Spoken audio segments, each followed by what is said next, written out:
Hello, once again, and welcome to my YouTube channel, Espanol por Dentro. Today, we're going to do a very, very important topic for which I have a very special guest with me, an authority in Spanish language, and he's someone who has dabbled in a lot of things. I have with me Gokulananda Nandan, popularly known as Gokul as well, and he has allowed me this privilege of addressing him as Gokul in this interview. So, Gokul, thank you so much for being on Espanol por Dentro.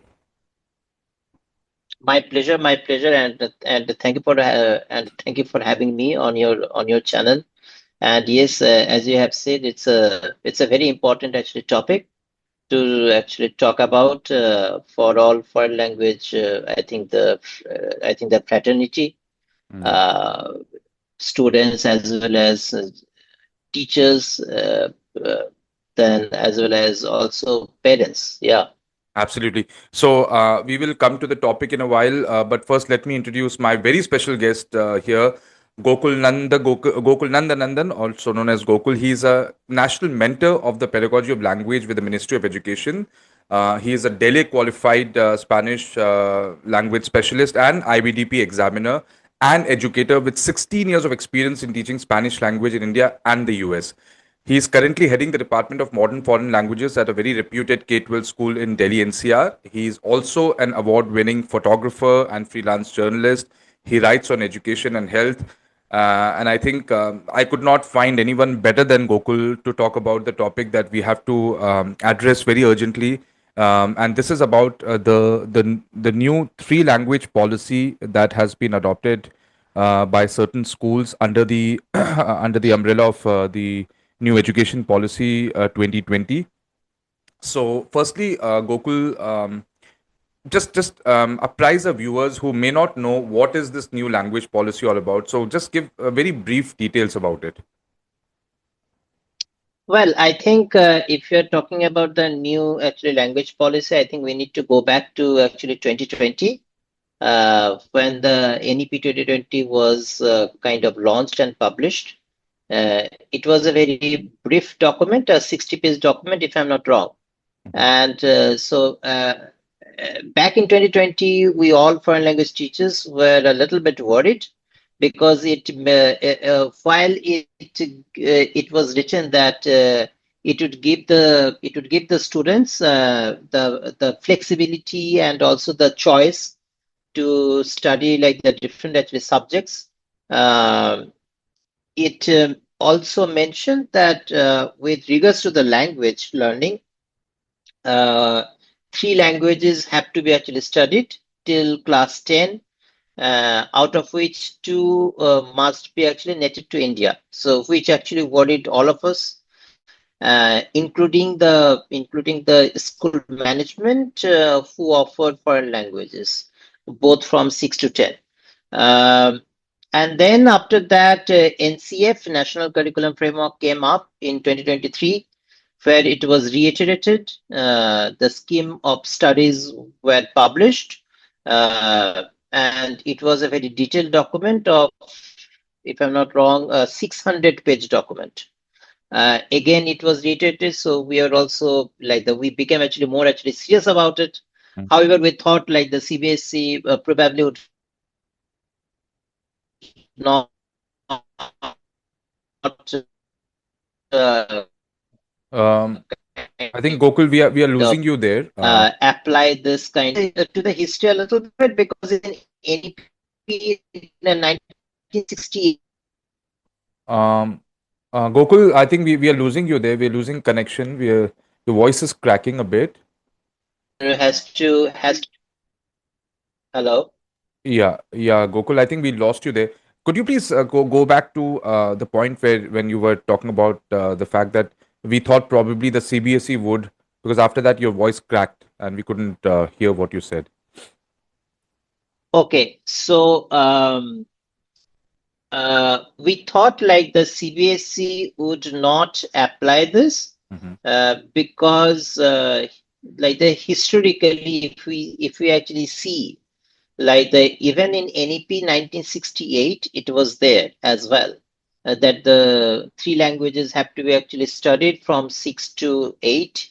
Hmm. Out of them, two have to be Indian languages, However, CBSE, because it's very difficult to, uh, because we call in India we call it like the unity in diversity, Mm-hmm. and we have actually various like the scholastic environment, like the tier 1 cities, tier 2 cities, tier 3 cities. So Mm-hmm. CBSE didn't apply it. Mm-hmm. CBSE kind of made it compulsory, like the Hindi and English, and then any other languages, okay, which included the foreign languages. Even in 2010 scheme of studies, it was also available, which is also available online as of now.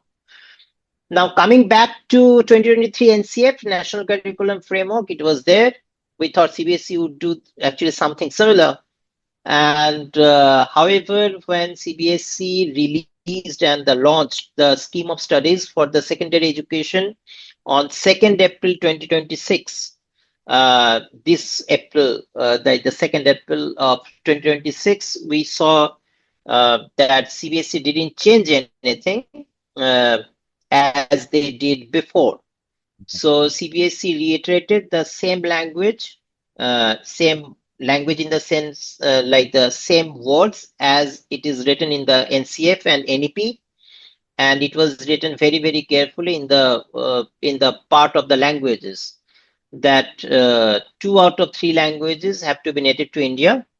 Um, and so they kind of divided all 3 languages in like that, they kind of named it like the R1, R2, R3. They have also made it compulsory, like that they have written like the 4 languages are there in R1 and R2: English, Hindi, Urdu, and Kannada.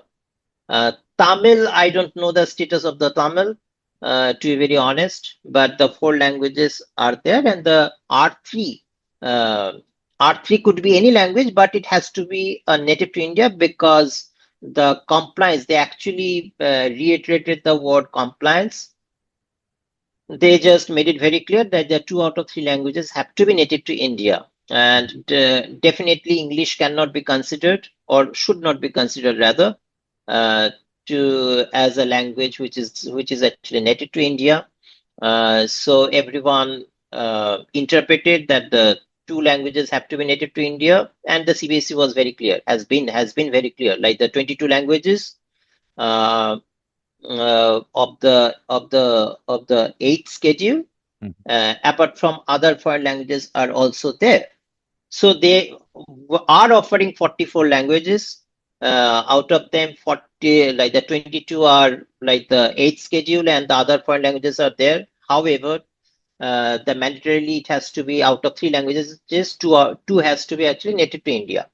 Then after 2nd April, everyone actually panicked, like the teachers, students, and school management, all three, and parents also. So like the all stakeholders, and as a result, CBSE released another circular on 9th of April, which made it very clear and gave the school 1 week time uh, to declare the subjects in class 6. However, I need to point it out, though it's a kind of a very long introduction of the changes, that all these changes are being happening from class 6 and below. So it's not like the 6 and onwards, okay.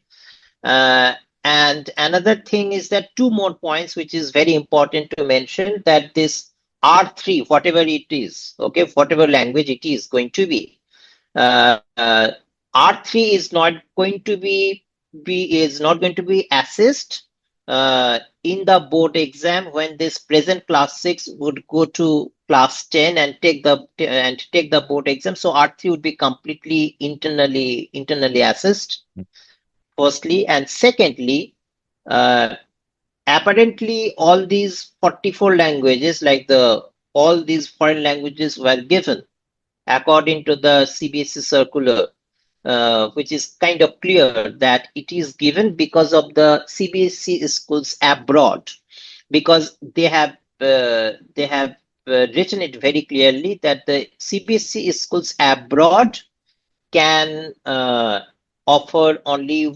one Indian language instead of two.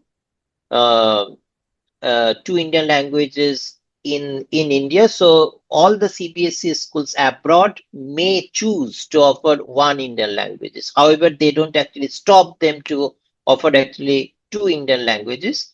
So with regards to the CBSE policy, so CBSE maintained its actually stance as they did before, like the before 2026, 2027 curriculum only for the CBSE schools abroad.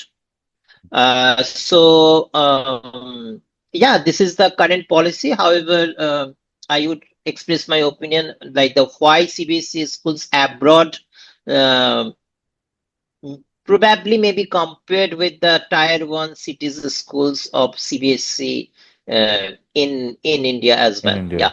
Hmm. Interesting. And so Gokul, now that you have very clearly and specifically pointed out the changes that have come into place and the policy regarding the languages. So, what are the immediate concerns that the foreign language teachers are expressing about their jobs in the conversations that you've had so far? Well, first thing is that uh, many have misinterpreted the CBSE guidelines probably because and it's misinterpreted because of the structure, because if we are saying like the three languages and two have to be native to India, so everyone is interpreting that English is considered a foreign language. Mm, However, in CBSE circular, in CBSE scheme of studies of secondary education for 2026-27, it is not mentioned. mm, It only mentions English is an official language. mm, However, many schools have interpreted it and released circulars saying that English is considered R3, which is not supposed to be done, because R1 it's very specifically mentioned in CBSE documents that the R1 and R2 English can be in either R1 or R2. Okay, if it's an English medium school, then it's going to be R1, and if it's any different language medium school, then R2 would be English. Now, as a result of this actually status, uh, uh, and like the two languages being native to India, mhm, many teachers teaching in CBSE schools have seen or have been told that probably uh, 2 years down the line there may not be any kind of vacancy for them, because when present class 6 would go to class 9, essentially there would be no foreign languages. mm, So we have only present class 7 and present class 8. mm, So there is a risk of job loss.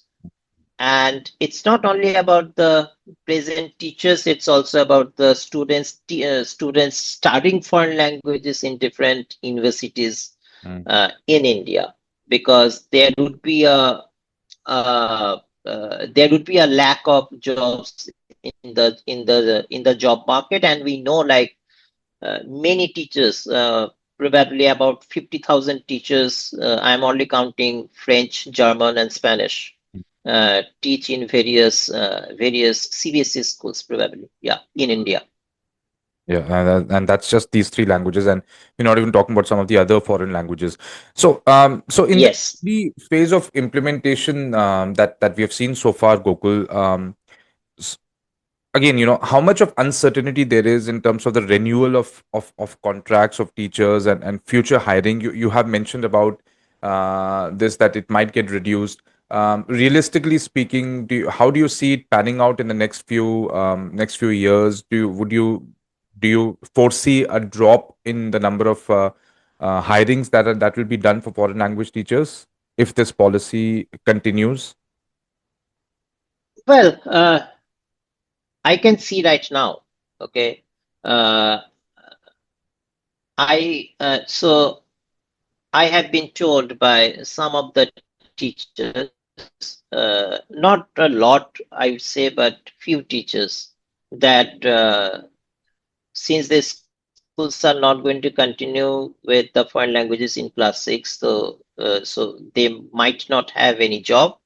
Um, Mm-hmm. that is one thing. And as I have said, that the immediate, like the graduate students who are actually graduating masters, Mm-hmm. uh, many students would not like to pursue their career in MNCs Mm-hmm. uh, because of various reasons. So they might want to join the schools like the CBSE schools. Also, one thing I need to point it out that uh, many would think like the well in India now there are other boards as well, international curricular board.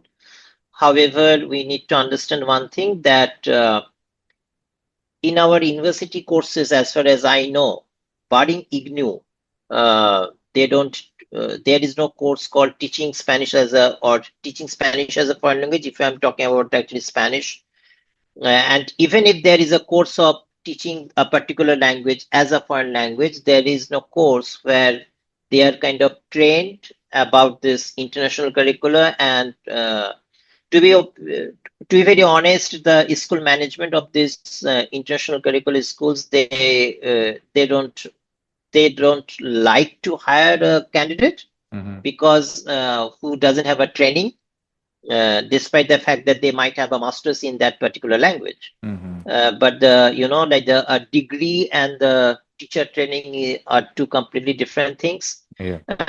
So in CBSE schools, yeah, it's difficult. Like probably if this policy remains same in 2 years down the line, many job cut would be there. Yeah, definitely. There is no doubt about it. So, talking about university students, now there are a lot of university students who are opting for Spanish as a BA course, as an undergraduate course. And there are some who are already doing it. There are some who would like to do it in the coming few years. Those who are in grade 12 and about to enter university, and also those who are in masters, as you said. So, how demotivating it is going to be for them, Gokul, to pursue or even opt for Spanish as a language, as a foreign language, or any foreign language for that matter, because I think this discussion today is not just about Spanish. So how demotivating it would be for school students who are in grade 12, probably grade 11 as well, and are looking forward to take a foreign language as a major in universities. Do you see that declining in the next few years? Well, there was one article which was published by, if I'm not wrong, the New India Express. Mm-hmm. There was a quote by Dr. or Professor Vijay Venkataraman from the Delhi University. She has said this, like if this policy stands, then probably the universities who are offering BA and MA, especially the BA honors courses in various foreign languages, specifically the popular languages, Mm-hmm. probably there would be a decline in the number of students who would probably be interested in pursuing the career because the uh, everyone pursue or like the studies something where there is a job market available. Yes. And since though I don't think currently the students who are actually studying in the universities, they probably may not be able to understand what is happening on the ground because NCF is saying, and it's very clearly written, like the students are given, school students are given like the flexibility and reasonable choices to actually choose various actually subjects, which is true, Mm-hmm. which is not wrong. Mm-hmm. However, they also mentioned with regards to the language, 3 out of 2 languages have to be native to India. So Mm-hmm. you would actually study two native languages plus English. So there is essentially no room for a foreign language unless a school would offer a fourth language or like the hobby subject or something, which is uh, which is also very difficult because CBSE have also increased the number of subjects that a student needs to study now till class 10, from class 6 to 10. Yeah. So it is difficult. There would be decline all across. Yeah. Mm. So it's not just going to impact the schools and the working professionals in schools, but as Professor Vijay Venkatraman has said, and you've quoted that it's going to be tricky for universities as well going ahead. So I think it's a concern that the universities should also take into consideration very seriously. Gokul, shifting the focus towards parents now, have you had any interactions with parents? What are they across different schools? What are they saying? Are they also worried about this? That going ahead, their children would probably not be incentivized to take a foreign language, which will be beneficial for them, which could have been beneficial for them. How do you see the parents reacting to this? Well, I think we need to understand one thing, that the whole this changes are not going to affect a lot to the schools which are in tier 2 and tier 3 cities. Hmm. Uh, because in tier 1 cities, the many students would like to go abroad and for their actually higher education.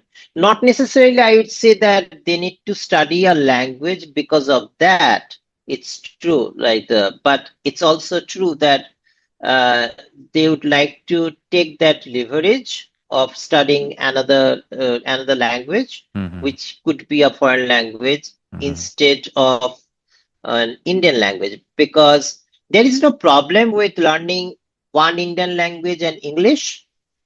English is a global language. However, two native Indian languages probably would be too much, because essentially that the third language or the R3 is not going to be assessed in the board exam. Hmm. So parents don't see any kind of meaningful application of this policy, because however, I need to say that it's a very noble idea to offer or to kind of urge students to study another native language because of the national integration and cultural awareness. However, that can be done in other way also, because anyways, the CBSE or the NCERT, we haven't actually spoken about NCERT yet, Hmm. but NCERT has released books both in Hindi and English. English actually subjects. Those books are really good. Hmm. Uh, they are they are completely embedded in Indian culture. In fact, the book which the students are going to study now in class Hmm. 9 and 10, uh, they are the in the entire book, the in the literature portion, the many Indian authors' work have been there. Hmm. So parents are happy about that. Hmm. But I think the if the CBSE would have been a little bit flexible about applying this policy in tier 1 cities, as they have done for the schools abroad, Hmm. probably would have been a better, the parents would have been actually happier, because like the computational thinking is there, which is a new subject now, which is really good, because computational thinking and AI, which is going to be assessed in the board, by the way. So, which is really great. And we are also emerging in, like, the India as a country is also emerging as kind of an AI powerhouse. Hmm. Uh, mm, However, along with that, if the students would have got the opportunity to actually study a foreign language, uh, uh, considering everything, I think it would be a better option. and parents are thinking in like along that line as well. Mhm. Yeah, I mean, of course, not all policies are to be criticized, and definitely there are brains that have worked on this.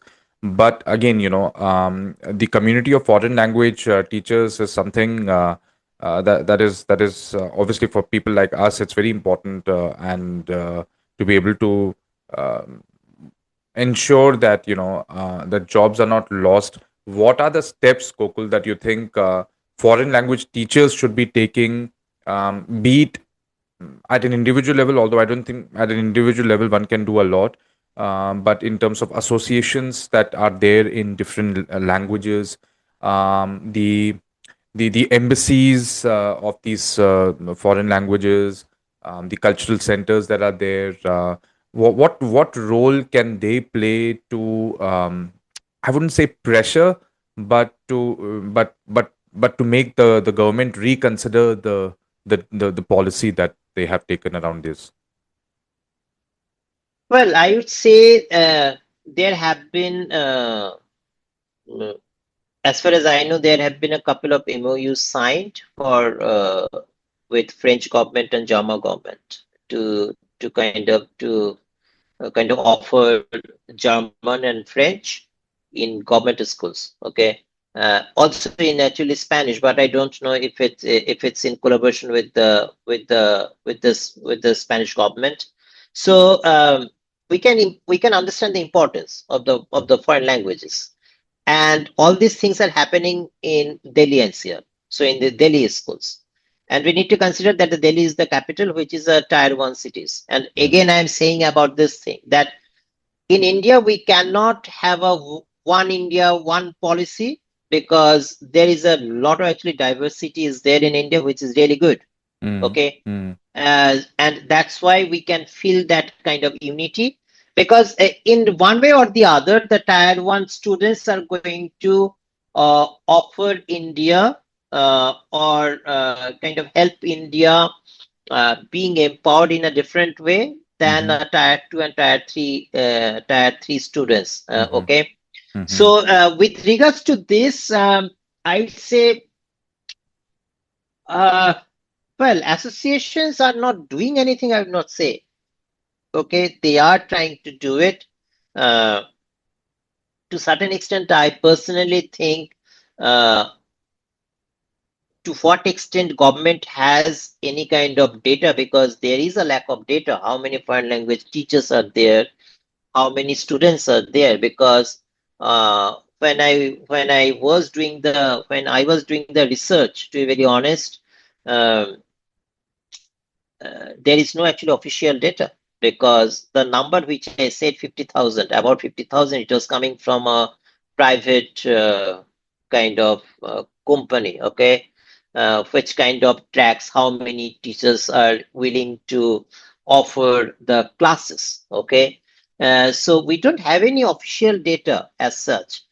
Spanish, like the Instituto Cervantes, has released a data, but it's not like we can call the data official, but it is written by the author that it's not taken from the official data. Okay, mm, so it's difficult. So I think government doesn't have that kind of idea to what extent it might have impacted both the teachers and the students, and as a result to parents as well. So I think collectively teachers can say that, because the teachers have to actually not raise their voices, but they have to voice their opinion. Okay, that is one thing. I think associations are trying to do that, but since they are associations, they are also bound by rules. So rules and regulations. Um, but I think as you are doing this podcast, many articles have been written. So I just hope the government read them. Uh, Teachers are sending mails to PMO, mails to CBSC. CBSC has also responded. one of those emails saying that 2 out of 3 languages are native to India. So, but Ministry of Education have to step in this case.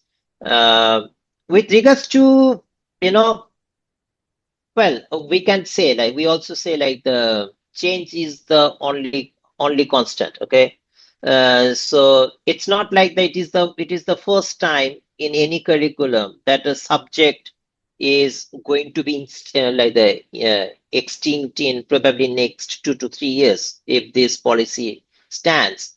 However, if like the historically why this group of teachers have been there, because historically uh, it is being offered for probably as far as I know, at least. So 2010 we have the data.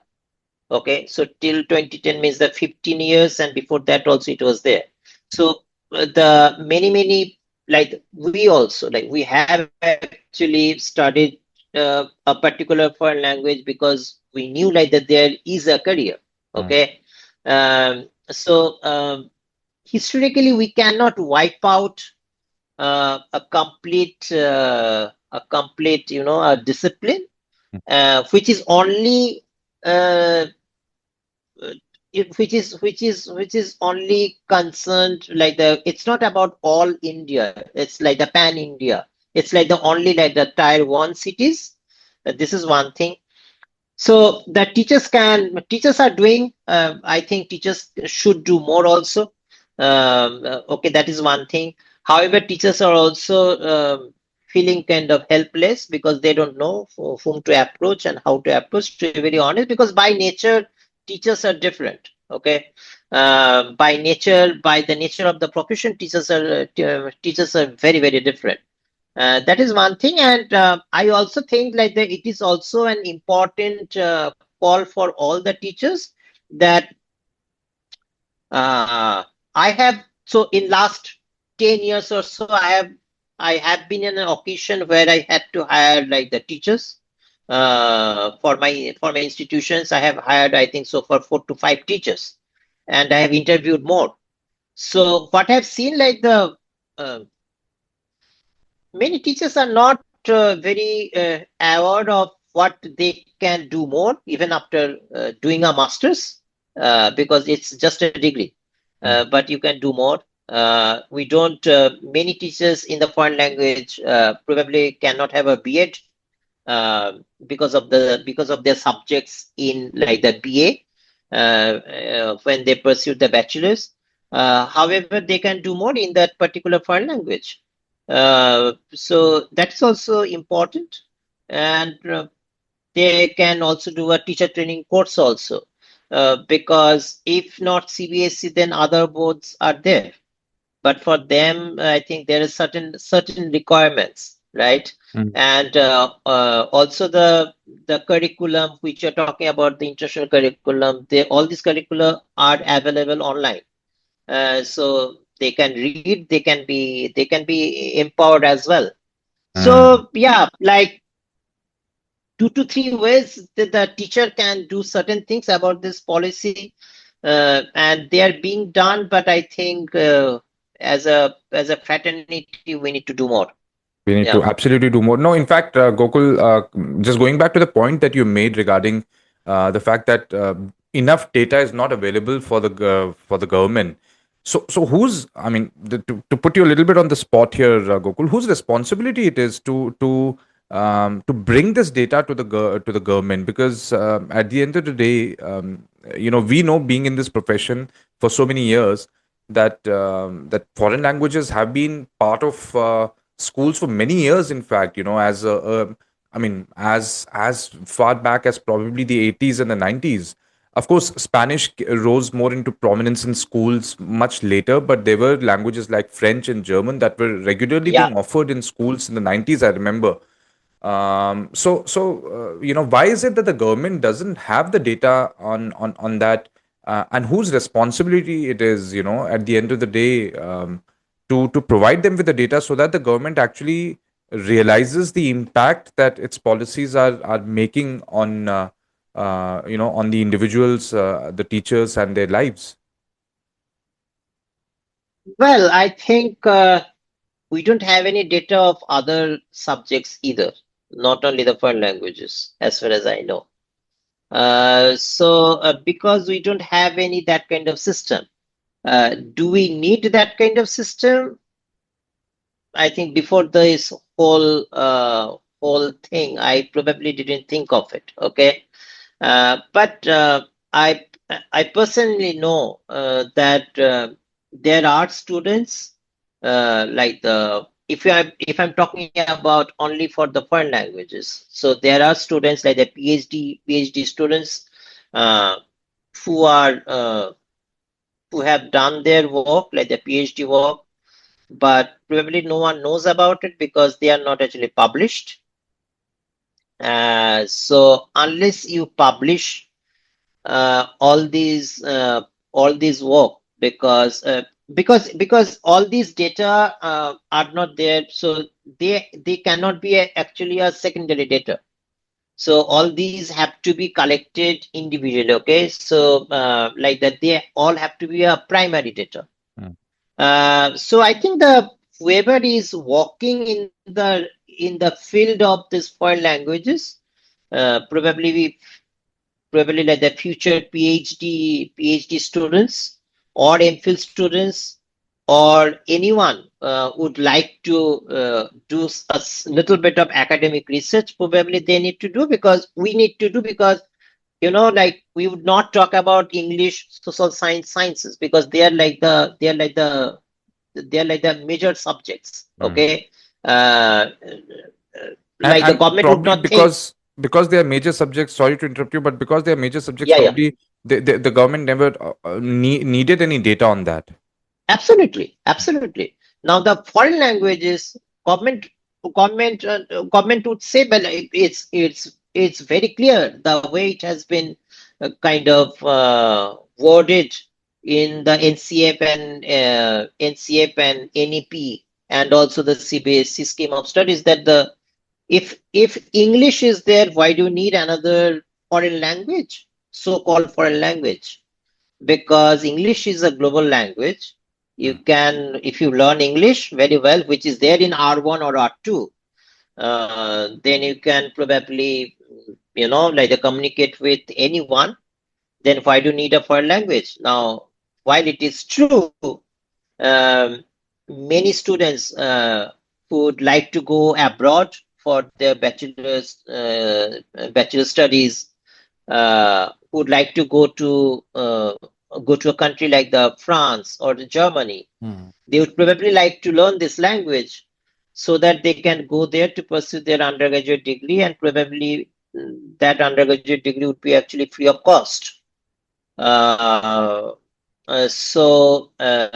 and I have seen for French that there are opportunities if a particular student is kind of can achieve the A2 level or B1 level. Mhm. By the time they reach class 12, they can go to France and pursue a degree free of cost. Now, you know we can definitely question why the students would not actually study in India and go actually abroad, and that also a country which is not USA or the English speaking country. uh, uh, we but we can also say like that these students would contribute to the country, to the development of the country of Mhm. our India in a very different way. So, and why should we actually stop them either? Mhm. Yeah. So all these things are there, like all these kind of avenues are there to kind of think of it. Yeah, in this regard. Yeah. Mhm. Now, Gokul, you've spoken about, of course, CBSE is the most impacted right now. There are you've spoken about other boards like the Cambridge or the IB, the international boards. But there's another board that is there, which is an Indian board, which is the CISC, yeah, which conducts its grade 10 exams under the aegis of ICSE. Um, Right. I don't know about, and its grade 12 is under, the ISC. But then I'm not aware of schools in ISC which are offering foreign language in grade 12. So I'm aware of grade 10. So as of now, Gokul, if you're aware, ICSE schools, while not as prominent as CBSE across India, but there are many ICSE schools in India which are There are many. there are many, and they are offering foreign languages. And Yeah. the number of students taking foreign language is quite a lot in these ICSE schools as well. So far, usually what happens is that the ICSE follows CBSE in a lot of the decisions that they take. So far, to my knowledge, nothing has yet been spoken about the three language policy within the ICSE circles by the council. Nothing has been declared by the council. No notification or circulation has been given, like what happened in CBSE. Uh, any idea how do you see that panning out? Because obviously, I'm in touch with a lot of ICSE teachers. And we are also concerned, obviously, although not yet impacted, but do you see the ICSE also following on the footsteps of CBSE in this particular scenario? Well, well, I also have had some information about what is happening in ICS schools. Like, I think ICSC Council has said like uh, we cannot offer to native Indian languages. I think they have actually said that. I don't know if Okay. to what extent it is actually true. Okay. I'm not aware of that. Probably we'll But have to. like the Mm. yeah, but why they have said because in this actually whole structure, right, though we don't say like the English is not a foreign language, and CBSE hasn't declared English a foreign language, neither NEP or NCF. They have said like the English is an official language and English is a global language. Okay. Uh, I also would like to point out like the English is one of the languages which is in demand to be incorporated into the eighth schedule, which is there for a long time. It is there on the ministry's website. This information also, English is one of the non-Indian languages, if I say so, in which Sahitya Academy also gives award. English has a very difficult position, I would say, in India because uh, if we open to Microsoft, Indian English is a very known phenomena. Mm. Okay, like it's there, like the British English Mm. or the US English. There is also an Indian English. So, though we may not call English Indian, but there is a dialect called Indian English. Okay, we probably cannot actually deny that. So, because of this, the whole phenomena of English and because of the structural system of new scheme of studies of CBSC, English is viewed as foreign language by many. Okay, so but ICSC doesn't say so. ICSC doesn't want to view it as a foreign language, and as a result, they are saying, well, for us, one Indian language is good enough Mm. because at the end of the day, CBSE says that the and NEP and CF, all of them says like the Indian languages are important for the national integration and cultural awareness. So if we have one Indian language and if we have English, I think we are quite integrated well Mm. nationally. Probably not by one language, Mm. which is not possible because, Yeah. anyways, it's India is basically a subcontinent. Yeah. So we need to accept this history and facts also. So I think because of that, council, I don't know what they would do, but they are not yet ready, which is absolutely clear as for like the as of now. Yeah. Okay. Coming towards the end of this interview, Gokul, we've spoken about the impact that it is having already in certain schools which have already adopted this policy. Um, it's a very pretty gloomy scenario right now. Of course, I saw the other day that the APEI, which is the Asociación de Profesores de Español in India, has conducted some meetings with certain relevant people. We don't know yet how that will pan out, specifically talking about Spanish, but just generally also any ray of hope that you see on which we can end this podcast on any kind of positive note. Gokul, any way that you can see that the CBSE can be, you know, I won't say pressurized, but can be sort of coaxed into reconsidering this, or just tweaking it a bit, giving some space for foreign languages to exist in a meaningful way, and not just in a way that you've mentioned that it can be taken as a hobby, in a way that can be seriously taken by students, so that that seriousness can then give the importance to the language that it languages that all these foreign languages deserve. So any ray of hope you see in the coming weeks, months, maybe a year as well, that certain things can be reconsidered. Well, I think I do think there is a ray of hope, to be very honest, because again, in NEP 1968, it was the same thing. However, CBSE didn't actually do it. Probably they wanted to give that kind of flexibility to all the schools across. Okay. Uh, this time they haven't given because they thought probably like the two native Indian languages are important. However, why there is a ray of hope, let me tell you that uh, anyways, the in 9 and 10, with this current curriculum in 9 and 10, foreign language cannot become a second language or cannot actually substitute one Indian language like we have now, because nowadays many students take actually Spanish, French, or German or any other foreign language as a second language Mm. in class 9 and 10, substituting Hindi or Indeed. any other regional language, Yeah. which is not going to happen, because and which in a way I think it's good enough. Okay. uh, because well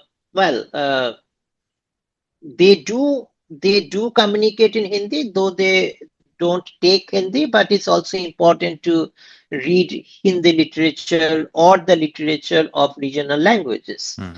So anyway, since it's going to be assessed internally by the schools, like the it is going to be not a very serious subject anyways. So when there is not a serious subject anyways, it's better, because it's better to look at the interest of the students. What I was saying is that foreign languages cannot substitute an Indian language in class 9 and 10. Mhm. Okay, like the students actually do nowadays. Okay, which is in a way good, because I think it's important to read the language and also understand the literature or read the literature of an Indian language. Okay, uh, especially for the tier one cities, because all these changes are more important for actually tier one cities, are going to affect or are affecting actually tier one cities, actually students, parents, and teachers. Okay. Mm. Mm. So it's a good decision, but why I think there is a ray of hope, because anyways the R3, like if it were the foreign languages, uh, it would not be assessed by the board. Okay, so anyways it is not going to be a very serious like the subject, because Mm. there is like the computational thinking and AI and all these things are there. However, so since it's not going to be a main subject, and so why not we leave that agency to the students, to the learners, okay, what they want to do. Okay, if they want to learn a foreign language, uh, why they might choose that language because anyways it is not going to be assessed by the board. Okay, and because if the tweaking has to be done in a like a very actually small tweaking has to be done, and which can be done in a like a very easily, like I don't know how it's going to how it can be done, but it can be done like the so the R1 is going to be English, Hindi, Urdu, Kannada. R2 would be English, Hindi, Urdu, or any other Indian language, and R3 could be any other language. So it is going to be different because now is art. So I'm talking about the 9 and 10. So now it's like the English, Hindi, and foreign language, which is there in class 6, 7, and 8. Mm. Okay, so in 9, 10, so now it's carrying the same thing, like the from 6 to 10. Mm. So they so CBSE might carry the same thing, like Mm. there is no change, like the why there is a need of change. And whoever would like to learn an Indian native language, it's their choice. Mm. So then it's going to be true, like the if this change would happen, or this policy can be altered a little, then the I would say NEP would be actually more complete. NCF would be more complete because they actually say like the students should have that flexibility and reasonable choices to actually choose the subject.